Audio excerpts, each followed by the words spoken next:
تو میرے حضرت سے ایک صاحب پوچھنے لگے اللہ تعالیٰ کی محبت کی نشانی کیا ہے، اللہ تعالیٰ کی محبت کی علامت کیا ہے؟ تو حضرت فرمانے لگے اللہ تعالیٰ کی محبت کی نشانی اتباع سنت ہے۔ بدرحم اللہ سمندر کوزیں بند، خود اللہ میاں فرما رہے ہیں قل ان کنتم تحبون اللہ فاتبعونی یحببکم اللہ ویغفر لکم ذنوبکم واللہ غفور رحیم، کہ آپ فرما دیجئے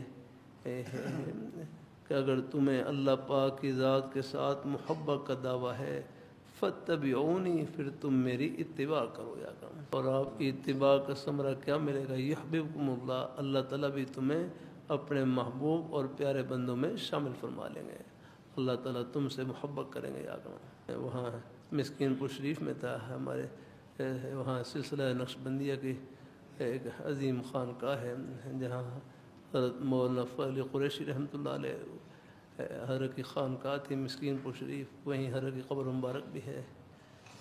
میرا بھی تقریباً ایک عرصے سے وہاں پر ہے، تقریباً حاضری ہو رہی ہے۔ اللہ تعالیٰ اپنی مہربانی فرمائے۔ وہاں مجھ سے پہلے ایک بزرگ عالم دین نے بیان کر رہے تھے، بیان میں بڑا اچھا جملہ کہہ گئے، کہنے لگے تم اگر اللہ تعالیٰ کا ذکر کرو گے، تم اللہ تعالیٰ کا ذکر کرو گے، ذکر کی برکت سے تم ذاکر بن جاؤ گے، اللہ تعالیٰ مذکور بن جائیں گے، مذکور جن کو یاد کیا جا رہا ہے۔ تم ذکر کی برکت سے ذاکر بن جاؤ گے، اللہ تعالیٰ مذکور بن جائیں گے۔ تم عبادت کرو گے، عبادت کی وجہ سے تم عابد بن جاؤ گے، اللہ تعالیٰ معبود بن جائیں گے۔ فرمایا اگر تم سنتوں پر عمل کرو گے تو سنتوں پر عمل کرنے کی برکت سے آگے اللہ تعالیٰ محب بن جائیں گے اور تم محبوب بن جاؤ گے۔ الحمدللہ یہ ہے فرمایا ہے، یہ ہے سنتوں پر عمل کرنے کا، کیونکہ اللہ تعالیٰ محب بن جائیں گے اور تم اللہ تعالیٰ کے محبوب بن جاؤ گے، الحمدللہ اپنے پیارے بندوں میں شامل ہو جاؤ گے۔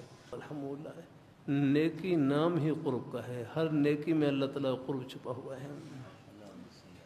باقی میرے حضرت فرمانے لگے مومن تو اللہ میاں کا عاشق ہوتا ہے، مومن تو اللہ میاں کا عاشق ہوتا ہے، والذین آمنوا اشد حب اللہ، بس یہ نیک مجالس میں اٹھنے بیٹھنے سے یہ محبتیں تازہ ہوتی رہتی ہیں۔ پھر بھی کسی مسلمان کو حقیر نہ سمجھیں، ہر ایک کے سینے میں اللہ نے اپنی محبت کا نور بھر رکھا ہے، بس کہیں نہ کہیں وہ اپنی بس نے اس محبت میں الحمدللہ وہ غوطہ لگا کر پہنچ جاتا ہے اوپر، الحمدللہ۔